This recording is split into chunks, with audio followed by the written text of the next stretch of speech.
اور تم جہاں سے نکلو نماز میں اپنا منہ مسجد حرام کی طرف کر لیا کرو، بے شبہ یہ تمہارے پروردگار کی طرف سے حق ہے، اور تم لوگ جو کچھ کرتے ہو اللہ اس سے بے خبر نہیں۔ اور تم جہاں سے نکلو مسجد حرام کی طرف منہ کر کے نماز پڑھا کرو، اور مسلمانوں تم جہاں ہوا کرو اسی مسجد کی طرف رخ کیا کرو۔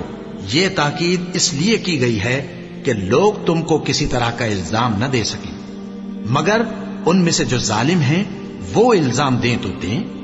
سو ان سے مت ڈرنا اور مجھی سے ڈرتے رہنا، اور یہ بھی مقصود ہے کہ میں تم کو اپنی تمام نعمتیں بخشوں، اور یہ بھی کہ تم راہ راست پر چلو۔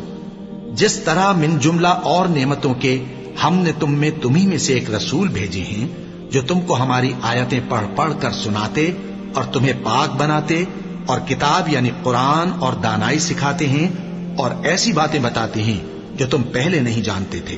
سو تم مجھے یاد کیا کرو، میں تمہیں یاد کیا کروں گا، اور میرا احسان مانتے رہنا اور میری ناشکری نہ کرنا۔